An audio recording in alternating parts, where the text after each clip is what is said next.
새벽 기도회에 참여하신 우리 성도님들 감사합니다. 우리 찬송가 312장으로 하나님 앞에 영광 돌려드리겠습니다. 312장 찬송입니다.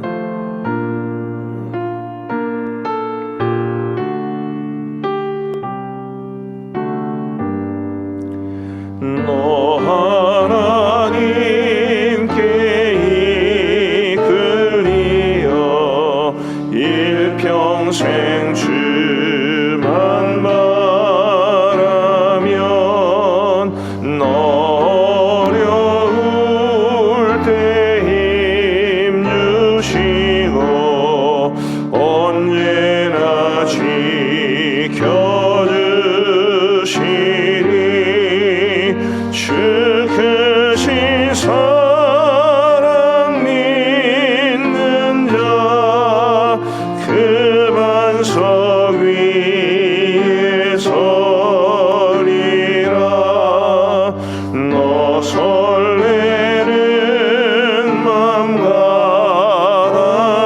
가다듬고 희망 중 기다리면서 그대로 신주의 뜻과 사랑에 만족하여라. 우리를 불러주신 주 마음에 소원하신다. 주 찬양하고 기도하며 내 본분 힘써라. 주 약속하신 모든 은혜 내게서 이루어지리라. 참되고 의지하는 자 주께서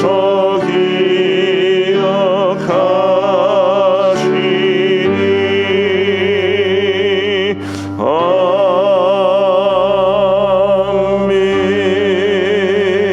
아멘. 우리 하나님의 말씀 예레미야 32장 말씀입니다. 예레미야 32장 1절부터 15절까지의 말씀을 우리 교독하시겠습니다. 예레미야 32장 1절부터 15절까지의 말씀입니다. 제가 먼저 1절을 읽겠습니다. 유다의 시드기야 왕 10째 해 곧 느부갓네살 18째 해에 여호와의 말씀이 예레미야에게 임하니라. 그때 바벨론 군대는 예루살렘을 에워싸고 선지자 예레미야는 유다의 왕의 궁중에 있는 시위대 뜰에 갇혔으니 이는 그가 예언하기를 여호와의 말씀에 보라 내가 이 성을 바벨론 왕의 손에 넘기리니 그가 차지할 것이며 유다 왕 시드기야는 갈대아인의 손에서 벗어나지 못하고 반드시 바벨론 왕의 손에 넘겨진 바 되리니 입이 입을 대하여 말하고 눈이 서로 볼 것이며 그가 시드기야를 바벨론으로 끌어가리니 시드기야는 내가 돌볼 때까지 거기에 있으리라. 여호와께서 이와 같이 말씀하시니라. 너희가 갈대아인과 싸울지라도 승리하지 못하리라 하셨다 하였더니 유다 왕 시드기야가 이르되 네가 어찌하여 이같이 예언하였느냐고 그를 가두었음이었더라. 예레미야가 이르되 여호와의 말씀이 내게 임하였느니라. 이르시기를 보라 내 속부 살룸의 아들 하나멜이 내게 와서 말하기를 너는 아나돗에 있는 내 밭을 사라. 이 기업을 물을 권리가 내게 있느니라 하리라 하시더니 여호와의 말씀과 같이 나의 숙부의 아들 하나멜이 시위대 뜰 내게 와서 이르되 청하노니 너는 베냐민 땅 아나돗에 있는 나의 밭을 사라. 기업의 상속권이 내게 있고 물을 권리가 내게 있으니 너를 위하여 사라 하는지라. 내가 이것이 여호와의 말씀인 줄 알았으므로 내 숙부의 아들 하나멜의 아나돗에 있는 밭을 사는데 은 70세겔을 달아주되 증수를 써서 봉인하고 증인을 세우고 오늘 저울에 달아주고 법과 규례대로 봉인하고 봉인하지 아니한 매매 정서를 내가 가지고 나의 숙부의 아들 하나멜과 메메정스의 인친 정린학과 시위대 뜰에 앉아 있는 유다 모든 사람 앞에서 그 메메정스를 마시아의 손자 네리아의 아들 바룩에게 붙이며 그들의 앞에서 바룩에게 명령하여 이르되 만군의 여호와 이스라엘의 하나님께서 이와 같이 말씀하시기를 너는 이 정서 곧 봉인하고 봉인하지 않은 메메정스를 가지고 토기에 담아 오랫동안 보존하게 하라. 함께 읽겠습니다. 만군의 여호와 이스라엘의 하나님께서 이와 같이 말씀하시니라. 사람이 이 땅에서 집과 밭과 포도원을 다시 사게 되리라 하셨다 하니라. 아멘. 오늘 말씀은 1절에서 이렇게 시작을 합니다. 유다의 시드기야 왕 열째 해 곧 느부갓네살 18째 해에 여호와의 말씀이 예레미야에게 임하니라.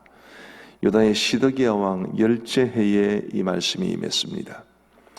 시드기야는 왕이 되어서 11년을 통치를 하고 바벨론에 의해서 나라가 멸망을 당했으니까 지금은 나라가 완전히 멸망을 당하기 1년 전의 일입니다. 바벨론 군대는 이때부터 예루살렘을 포위했고 그리고 1년 이후에 예루살렘 성을 무너뜨리고 많은 사람을 포로로 사로잡아 가게 됩니다. 그러니까 지금 상황은 바벨론의 군대가 온 예루살렘을 에워싸고 그리고 예루살렘 사람들은 당연히 그 바벨론 왕의 군대에 대항하기 위해서 모두가 다 대단히 신경이 곤두서고 예민해 있는 그런 상태였습니다. 그런 상태에서 예레미야가 감옥에 갇히게 되었는데 갇히게 된 이유가 바로 이 이유 때문입니다. 3절 한번 보시기 바랍니다. 3절에서 5절이 한꺼번에 묶여 있습니다만 제가 다시 한번 읽어드리겠습니다. 이는 그가 예언하기를 여호와의 말씀에 보라 내가 이 성을 바벨론 왕의 손에 넘기리니 그가 차지할 것이며 유다 왕 시드기야는 갈대아인의 손에서 벗어나지 못하고 반드시 바벨론 왕의 손에 넘겨진 바 되리니 입이 입을 대하여 말하고 눈이 서로 볼 것이며 그가 시드기야를 바벨론으로 끌어가리니 시드기야는 내가 돌볼 때까지 거기에 있으리라. 여호와께서 이와 같이 말씀하시니라. 너희가 갈대아인과 싸울지라도 승리하지 못하리라 하셨다 하였더니 유다 왕 시드기야가 이르되 네가 어찌하여 이같이 예언하였느냐고 그를 가두었음이었더라. 시드기야와 예레미야 이 두 사람을 한번 비교해 보시기를 바랍니다. 먼저 예레미야를 생각해 보시면 우리 하나님께서 예레미야에게 주신 말씀이 사실은 좀 가혹한 말씀입니다. 지금 바벨론 왕의 군대가 예루살렘을 에워싸고 있는 가운데 시드기야를 찾아가서 왕과 유다 백성들이 예루살렘 사람들이 아무리 애를 써도 이 바벨론 왕의 군대를 이기지 못합니다. 반드시 왕과 수많은 사람들이 포로로 사로잡혀 가게 될 것입니다. 그런 말씀을 전하라고 했단 말이죠. 자, 바벨론 왕의 군대가 쳐들어오기 전에도 예레미야는 이 말씀을 전해드렸습니다. 그러나 그때는 그 문제가 그만큼 심각한 것인 줄 시드기야가 몰랐겠지요.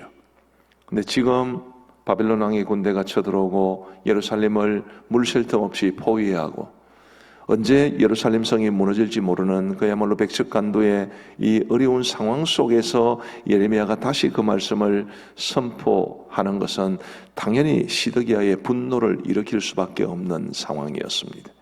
그런데도 하나님은 예레미야에게 그런 말씀을 전하라고 하셨고 시드기야는 그 말씀이 듣기 싫어서 분노해서 예레미야를 감옥에 가두게 된 것입니다.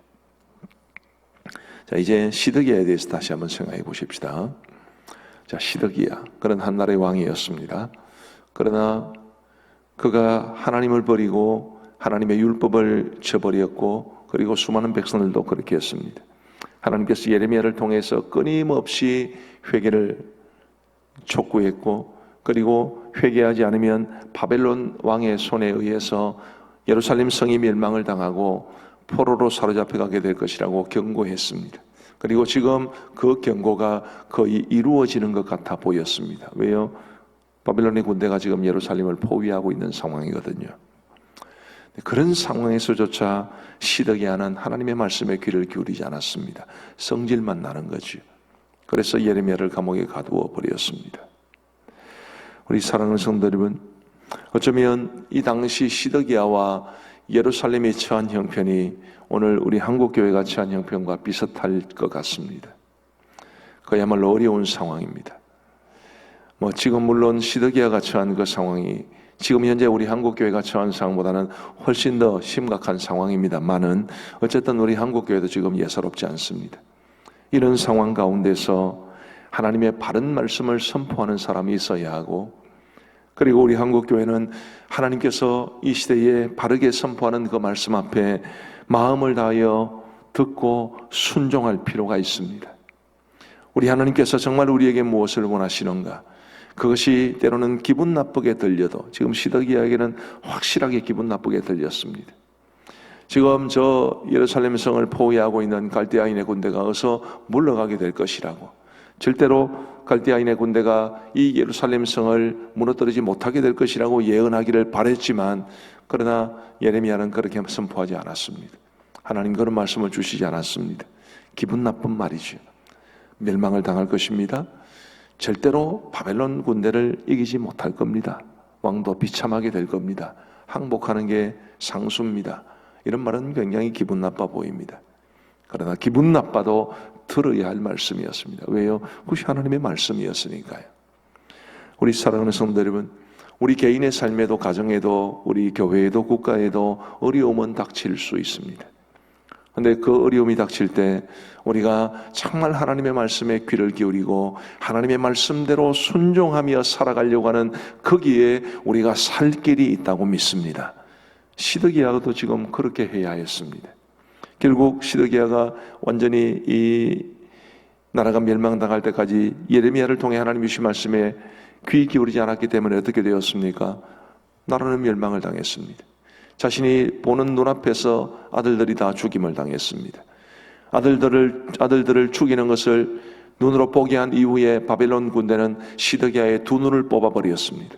그리고 그를 바벨론 땅으로 사로잡아갔고, 시드기야는 그 바벨론 땅에서 죽을 때까지 비참한 신세에 처하게 되었습니다.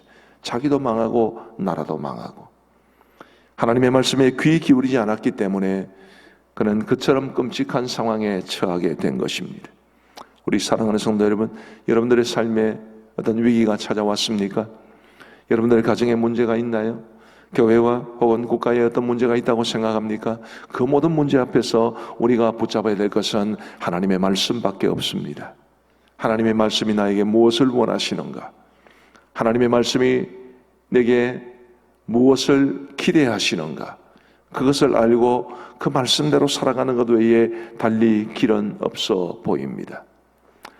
혹시 내가 기대했던 말씀이 아니라 할지라도 시드기야처럼 자기가 원하는 말씀을 선포하지 않아서 기분 나쁘다 해서 선지자를 가두어 버리는 그런 모습이면 우리에게 소망은 없습니다. 하나님께서 주시는 말씀이 늘 내가 원하는 대로 주어지는 것이 아닙니다. 하나님의 말씀은 하나님이 원하시는 대로 우리에게 주어지는 것입니다. 우리에게 주어지는 그 하나님의 말씀 앞에 아멘으로 화답하고, 때로는 그 말씀에 순종하는 것이 너무 힘들고 그 말씀을 주신 이유조차 알지 못하는 그런 상황이라 하더라도, 그래도 하나님의 바른 말씀을 우리의 가슴에 새기고 그 말씀대로 살아가는 것 외에 우리에게는 달리 소망이 없습니다. 우리 사랑하는 성도 여러분, 지금 저와 여러분들의 삶에 많은 어려움이 있을 때 우리가 붙잡아야 할 것 오직 하나님의 말씀밖에 없다는 것을 기억하시고, 우리 모두 하나님의 말씀을 철저하게 붙잡고 순종할 수 있는 우리 모두가 되기를 주님의 이름으로 축복합니다. 한번 예레미야에 대해서 생각해 보시죠. 아까 예레미야에 대해서 잠시 말씀을 드렸습니다마는 지금 바벨론 왕의 군대가 포위하고 있는 상황 속에서 유다 왕 시드기야를 찾아가서, 왕이여 항복하셔야 됩니다. 유다는 아무리 애를 써도 바벨론의 군대를 이기지 못할 겁니다. 저 바벨론 왕의 군대를 통해서 예루살렘을 징계하시는 분은 바로 하나님이심입니다. 그렇게 말을 하는 것이 여러분, 그게 가당한 것입니까? 만약에 하나님께서 저보고 그런 말씀을 주셨다면 저는 잘 못할 것 같아요. 그렇게 전하면 당연히 왕의 분노를 사게 될 것이고, 그리고 그 왕의 분노를 사게 되면 감옥에 갇히거나 죽음을 당하거나 둘 중에 하나 아니겠습니까? 그런 상황을 뻔히 알면서도 하나님은 말씀을 주신 것이고, 예레미야는 그 말씀을 전했고, 그리고 당연한 결과로 그는 감옥에 갇히게 되었습니다. 또 하나, 이제 6절부터 말씀을 보시면 저 독특한 표현이 나옵니다. 하나님께서 어느 날 예레미야에게 말씀해 주십니다. 7절 말씀 보십시다. 보라, 내 숙부 살룸의 아들 하나멜이 내게 와서 말하기를 너는 아나도스에 있는 내 밭을 사라 이 기업을 물을 권리가 내게 있느니라 하리라 하시더니, 하나님께서 미리 알려주십니다. 숙부 살룸의 아들 하나멜, 숙부의 아들이면 사촌이죠. 사촌이 와서 너는 아나도스에 있는 내 밭을 사라 이 기업을 물을 권리가 내게 있느니라. 아나도스에 있는 내 밭을 사라. 이 아나도스는 예레미야의 고향이기도 합니다. 예레미야가 살고 있던 그 출신인 아나도스에 그의 친족들이 많이 살고 있었겠죠. 그곳에 있는 숙부의 아들 하나멜, 그 하나멜이 와서 내 땅을 사라라고 말을 합니다. 이게 가만히 생각해 보면 굉장히 기분 나쁜 말이에요. 왜요? 지금 바벨론 왕의 군대가 예루살렘을 포위하고 있었습니다마는 예루살렘만 포위했겠습니까? 그 예루살렘 성으로 다가오기까지 원래 바벨론의 군대는 저 북쪽에서 이렇게 쳐내려오게 되어 있습니다. 쭉 쳐내려오면서 수많은 사람들이 그 바벨론 군대의 위용을 똑똑히 보았고 국가의 위기를 보는 그런 상황이었습니다. 이 아나도스는 이 예루살렘에서 북쪽으로 5km 정도 떨어진 곳에 있습니다. 지금 이 하나멜이 나라가 멸망을 당할 것이라는 것을 지금 얘기하고 있는 상황 속에서 땅을 예레미야에게 팔려고 하는 것입니다. 평안할 때 팔면 아무 문제가 없지요. 국가가 망해버리면, 나라가 바벨론에 의해서 완전히 멸망을 당하면 땅을 사고 파는 것이 무슨 의미가 있겠습니까? 근데 하나멜은 지금 그 땅을 팔러 온 것이고, 그리고 예레미야는 하나님의 말씀인 줄 알고 그것을 사게 됩니다. 8절 말씀 한번 보십시다. 8절 제일 밑에, 여러분 화면에 보시는 대로 제일 밑에 보면 내가 이것이 여호와의 말씀인 줄 알았으므로, 9절 보시면 내 숙부의 아들 하나멜의 아나도스에 있는 밭을 사는데 은 17세겔을 달아주되 정수를 써서 봉인하고 정인을 세우고 오늘 저울에 달아주고. 예레미야가 삽니다. 왜요? 당연히 사서는 안 되는, 지금 그 어려운 상황 속에서 나라가 망해버리면 나무짝에도 쓸모없을 그 땅을 왜 사게 됩니까? 하나님께서 말씀해 주셨기 때문입니다. 물론 하나님께서 이렇게 그 땅을 왜 사게 하셨느냐 하면 15절 말씀에 보면 그 의미가 나와 있기는 합니다. 우리 15절 말씀을 같이 한번 읽어보시겠습니다. 시작. 만군의 여호와 이스라엘 하나님께서 이와 같이 말씀하시니라. 사람이 이 땅에서 집과 밭과 포도원을 다시 사게 되리라 하셨다 하니라. 뭔 말을 하는 거죠? 회복을 약속해 주시는 말씀입니다. 사람들이 다시 이 땅에서 집과 밭과 포도원을 사게 되리라.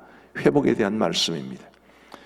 근데 어쨌든 예레미야가 이 하나멜의 밭을 살 그 당시는 나라가 멸망당하기 직전이었습니다.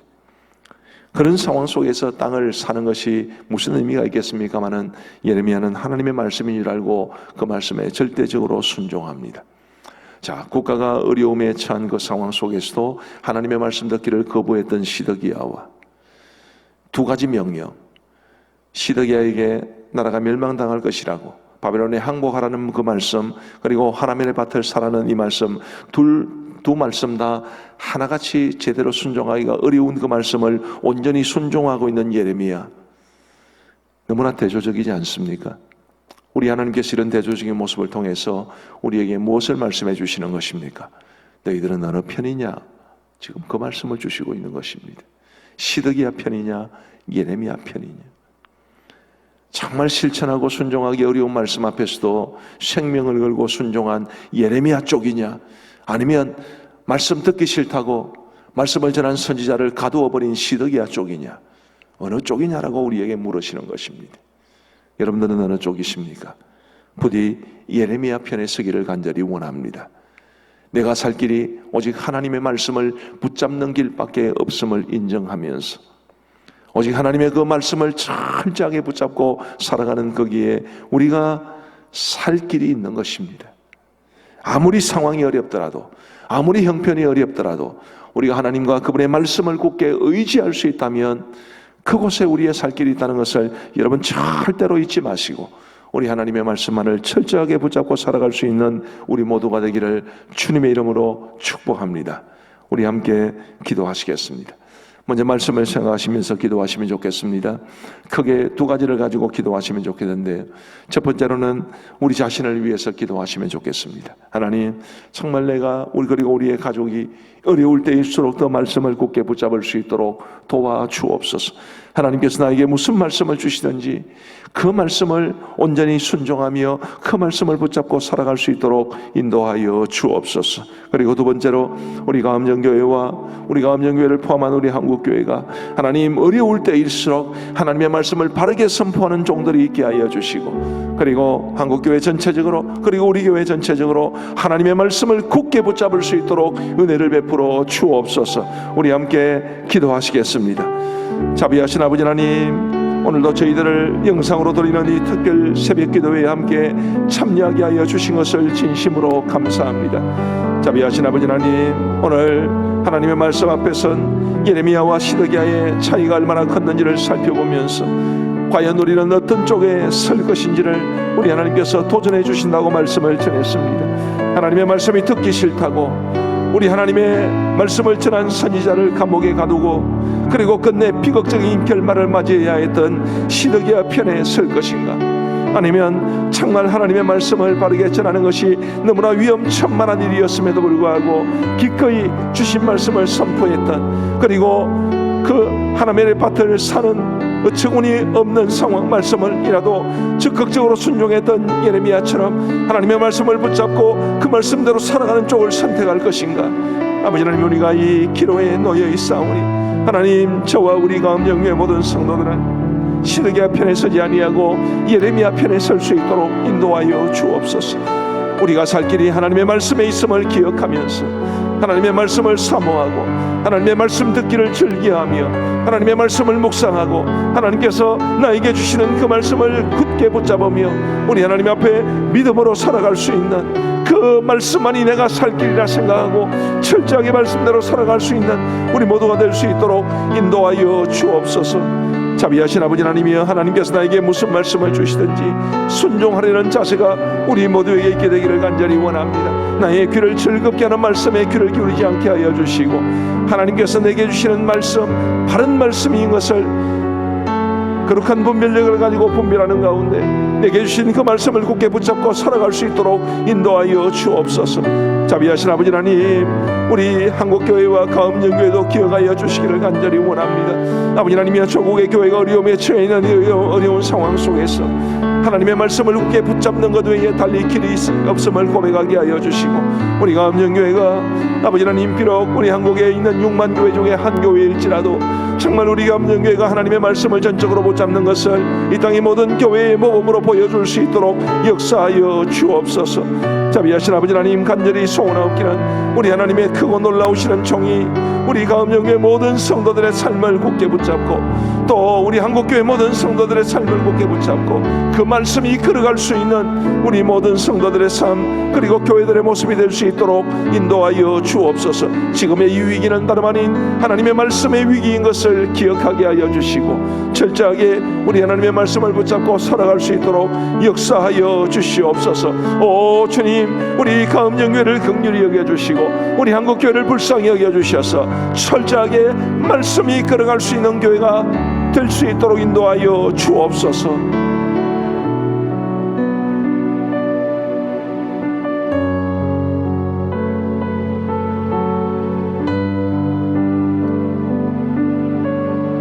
우리 다음 기도 제목을 보시겠습니다. 우리 어제도 한국교회를 위해 기도했습니다만 지금도 우리 한국교회를 위해 기도해야 할 때입니다. 우리 한국교회가 말씀을 붙잡는 교회가 되기를 방금 기도했습니다만 화면을 보시면서 우리 한국교회와 관련된 이런 몇 가지 중요한 기도 제목들을 가지고 함께 계속해서 기도하시겠습니다. 자비하신 아버지 하나님, 우리 조국교회를 불쌍히 여겨 주옵소서. 하나님께서 원하시는 참된 교회의 모습에서 벗어나 있는 우리 조국교회의 현실을 가슴 아프게 생각하며 하나님 앞에 회개하오니 하나님 우리 한국교회의 잘못을 용서하여 주시고 이제 우리 한국교회가 교회의 본질을 회복할 수 있도록 인도하여 주시기를 간절히 원합니다. 아버지 하나님, 하나님의 기뻐하시는 교회가 되어야 하고 오직 하나님의 영광을 드러내는 교회가 되어야 하고 이 시대의 빛과 소금의 역할을 감당하는 교회가 되어야 하고 우리 예수님께서 이 땅에 계실 때에 행하셨던 수많은 일들을 계승하여 우리 주님의 뜻을 이루어가는 교회가 되어야 할 터인데 아버지 하나님, 안타깝게도 지금 우리 한국교회는 세상의 비난과 손가락질을 받으며 많은 그리스도인들이 교회에 다닌다는 것을, 예수님 믿는다는 것을 수치스럽게 생각하는 그런 시대가 되었습니다. 아버지 하나님, 예수님을 믿는 것 때문에 많은 손해를 봅니다. 여러 가지 많은 이런 아픔들이 우리 한국교회의 잘못과 위선적인 모습으로 인해 빚어진 것인 줄 알고 주님 앞에 회개하오니 용서하여 주옵시고 아버지 하나님, 이제라도 우리 조국교회가 한국교회의 본질을 회복할 수 있도록 역사하여 주시옵기를 간절히 원합니다. 아버지 하나님, 우리 한국교회가 정치 논리에 사로잡혀 복음을 가리지 아니하도록 인도하여 주시옵고 순수한 복음을 붙잡을 수 있도록 인도하여 주옵소서. 아버지 하나님이여, 우리 한국교회가 교회의 본질을 회복하고 복음의 본질을 회복함으로 우리 많은 성도들에게는 자랑스러운 교회가 될 수 있도록 인도하여 주시고 불신자들로부터는 칭송받는 교회가 되게 하여 주셔서 전도의 문이 가리지 아니하도록 도와주시고 하나님의 영광 가리우지 아니하도록 인도하여 주시옵소서. 아버지 하나님, 특별히 간절히 원하옵는 것은 목회자와 장로 등 영적 지도자들이 바른 분별력을 가질 수 있기를 간절히 원합니다. 아버지 하나님, 이런 어려운 시기 무엇이 옳고 무엇이 그런지를 바르게 분별하기조차 어려운 이 시대에 성령 하나님을 의지하고 기도하면서 말씀을 붙잡으면서 옳은 것을 분별할 수 있는 안목을 더하여 주시옵기를 간절히 원하오며 그 성령께 주시는 거룩한 분별력으로 교회를 섬기며 성도들을 섬기며 걸어갈 수 있도록 인도하여 주시기를 간절히 원합니다. 아버지 하나님이여, 지금은 우리 한국교회가 마치 올무에 걸린 것처럼 정부와 그리고 여당과 그리고 언론과 대립각을 세우고 있는 가운데 있사오니 아버지 하나님, 이런 어려운 상황에 처해 있는 우리 한국교회를 주님이여 붙잡아 주옵소서. 아버지 하나님, 어찌해야 될지 알지 못하는 우리 한국교회를 주님이 친히 이끌어가 주시옵기를 간절히 원합니다. 오 주님이 함께하여 주옵소서.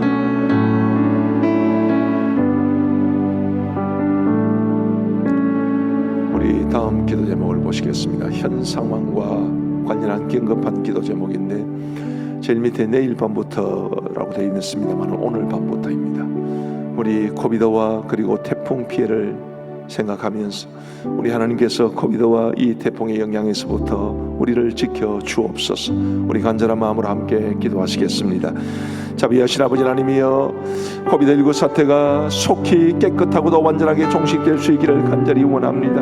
너무 오래 지속되고 있고 그 후유증이 너무나 큰 상태로 지금 계속 유지되고 있는 가운데 있사오니 우리 아버지 하나님이여, 긍휼을 베풀어 주시옵기를 간절히 원합니다.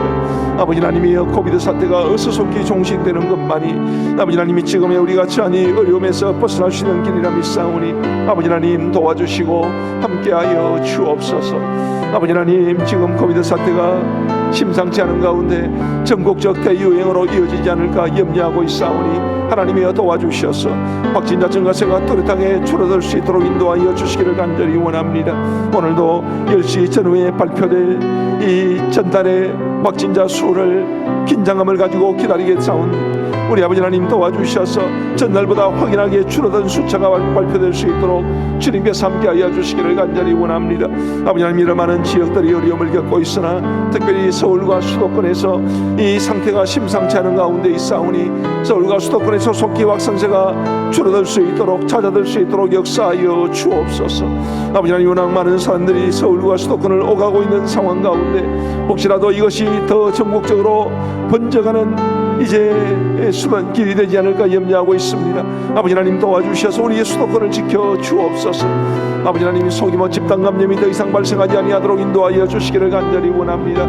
아버지 하나님이 우리 하나님의 은혜로 반드시 이 사태가 속히 종식될 수 있도록 그러기 위하여 소규모 집단 감염이 발생하지 않게 하여 주시고 감염 경로를 알 수 없는 깜깜이 확진자들의 감염 경로도 분명하게 밝혀질 수 있도록 인도하여 주옵소서. 아버지 하나님, 백신과 치료가 속히 개발될 수 있도록 인도하여 주셔서 아버지 하나님, 코로나로 인해 실험하는 이 땅의 모든 사람들, 전 세계 모든 사람들에게 소망이 되게 하여 주옵소서. 아버지 하나님, 오늘 밤부터 우리나라에 태풍이 영향을 끼칠 것으로 예보가 되어 있습니다.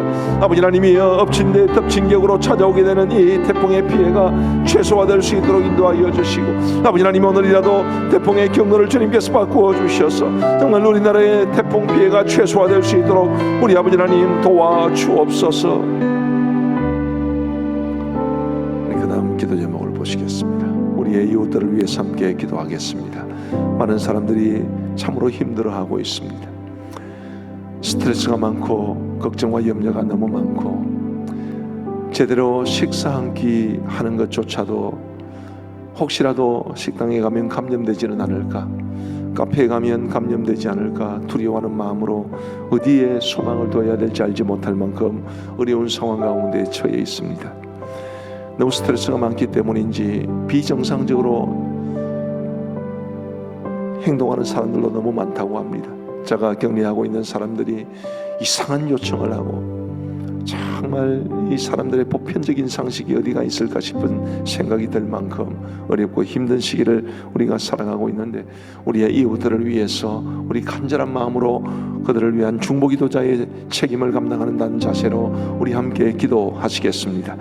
자비하신 아버지 하나님, 코비드 사태로 인한 경기 침체로 인해 경제적 어려움이 너무 가중되고 있는 상황 속에서 참으로 어려움을 겪는 분들이 많이 있습니다. 자비하신 아버지 하나님, 장사가 되지 않아서 혹은 회사가 어려워서 혹은 다니는 회사에 여러 가지 많은 악재들이 겹침으로 많은 고통을 호소하는 분들이 있습니다. 자비하신 아버지 하나님, 직장을 잃을 위기에 처한 사람들도 많이 있으며 직장을 구하고 싶으나 직장을 얻지 못해 어려움을 겪고 있는 사람들도 많이 있습니다. 자비하신 아버지 하나님이 도와주셔서 코비드 사태로 인해서 이런 많은 어려움을 겪고 있는 이 땅의 수많은 사람들을 불쌍히 여겨 주시옵소서. 자비하신 아버지 하나님, 간절히 바라옵고 원하옵기는 우리의 이웃들을 주님의 능력의 손으로 붙잡아 주시어서 아버지 하나님 그 모든 위기를 극복해낼 수 있도록 인도하여 주시기를 간절히 원합니다. 아버지 하나님이여, 예수님을 안 믿는 사람들은 하나님을 알지 못하기 때문에 하나님을 찾지도 못하고 있사온데, 우리 예수님을 믿는 사람들이 아버지 하나님 우리의 이웃들의 중보기도자가 되어서 그들을 위해서 기도하고 이 사회를 지탱해주는 영적 기둥이 될 수 있도록 역사하여 주시옵기를 간절히 원합니다. 아버지 하나님이여, 우리 코로나 사태와 관련하여 최일선에서 싸우고 있는 보건당국과 의료진들과 공무원들을 긍휼히 여겨 주시옵고, 아버지 하나님이여, 육신은 피곤하고 정신적으로는 몫이 몹시 낙담해 있고 여러모로 어려운 상황 가운데 고군분투하고 있는 보건당국과 의료진들과 공무원들을 주님이 지켜주시옵기를 간절히 원하옵고, 아버지 하나님이 그들이 끝까지 잘 감당해낼 수 있도록 하나님께서 힘을 다하여 주옵소서. 아버지 하나님, 스트레스가 너무 많은 시대입니다.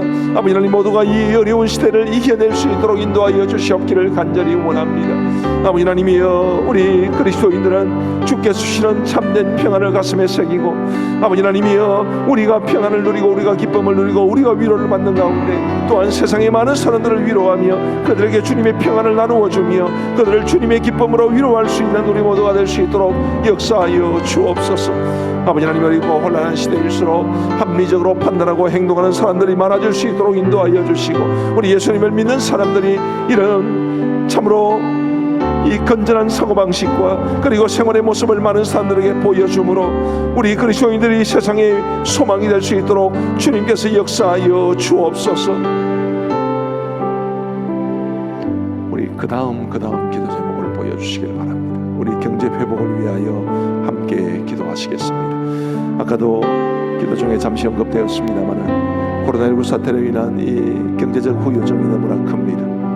우리 성도들의 영업장 혹은 성도들이 운영하는 회사, 성도들이 일하는 회사 모두 많은 어려움을 겪고 있는데 이 모든 어려움을 잘 이겨낼 수 있도록 우리 한마음으로 경제 회복을 위하여 함께 기도하시겠습니다. 자비하신 아버지 하나님, 이 땅의 경제 회복을 위하여서 간절히 기도합니다. 아버지 하나님, 우리의 기업들이 경영난과 재정난을 이겨낼 수 있도록 인도하여 주시고, 주님이여, 대기업이든 중소기업이든 어찌할 줄 모르는 어려운 상황 가운데 처해 있사오니 하나님이여, 우리나라의 기업들을 지켜 주옵소서.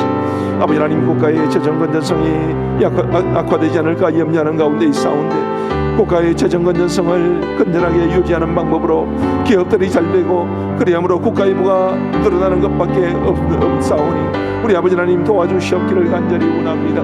우리나라가 기업하기 좋은 나라가 될 수 있도록 인도하여 주시고 기업들이 어려운 상황 가운데서 잘 이겨낼 수 있도록 우리 아버지 하나님 도와주시기를 간절히 원합니다. 아버지 하나님 지난 이사분기는 그야말로 선방하여 우리나라가 소폭 감소하기는 했으나 OECD 국가들 중에 경제성장률 1위를 차지하는 은혜를 맛보았사온데 그것이 하나님께서 우리에게 행하신 일인 줄 믿습니다. 이제 지금 다시 어려움에 처한 이 상황 속에서 우리 주님의 도우심을 간구하오니 아버지 하나님 이 땅의 모든 기업들을 도우시고 우리나라의 경제가 회복될 수 있도록 역사하여 주옵소서. 우리 모든 자영업자들도 기억하여 주시옵기를 간절히 원합니다. 그야말로 어려운 상황 가운데 기가 막힌 탄식을 주님 앞에 뺏고 있는 많은 자영업자들이 있사오니 주님이여 도와주시옵고 우리 모든 자영업자들이 어려움에 벗어나기 위해 소비심리와 국내 경제가 살아나게 하여 주시되 방역과 경제 모두를 잡을 수 있도록 인도하여 주옵소서.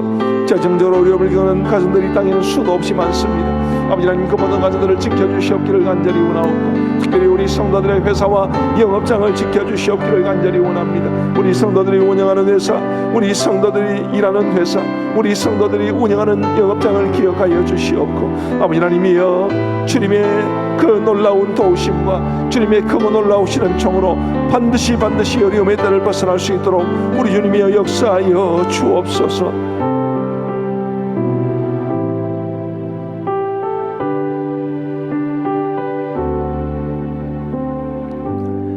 자비로우신 아버지 하나님, 오늘 이 아침에 저희들을 영상으로 드리는 특별 아침 기도회로 불러주신 것을 감사합니다.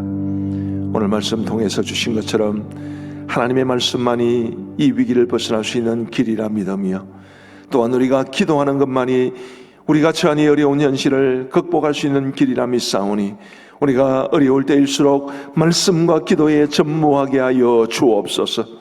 그리함으로 하나님의 은혜로 말미암아 그 은혜의 힘으로 우리가 이 모든 상황을 이겨내고 우리 주님 앞에 복된 삶을 살아갈 수 있도록 역사하여 주옵소서. 어리고 힘든 상황 속에 우리 성도들 살아가는 형편을 주님께서 다 아실 줄 믿사오니 우리 성도 한 사람 한 사람이 주님 의지하며 살게 하여 주시고 주님께서 우리 모든 성도들의 출입을 지켜 보호하여 주옵소서.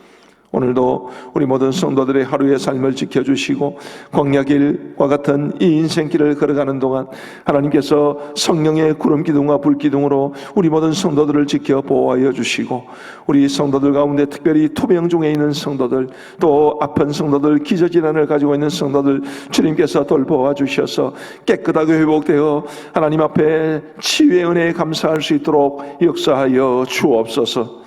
오늘도 이제 우리가 개인적으로 기도하겠사오니 우리의 개인 기도에 위해 함께하여 주시옵기를 간절히 원하옵고 우리 구주 예수 그리스도의 이름으로 기도하옵나이다. 아멘. 이제 우리 개인적으로 기도하시겠습니다.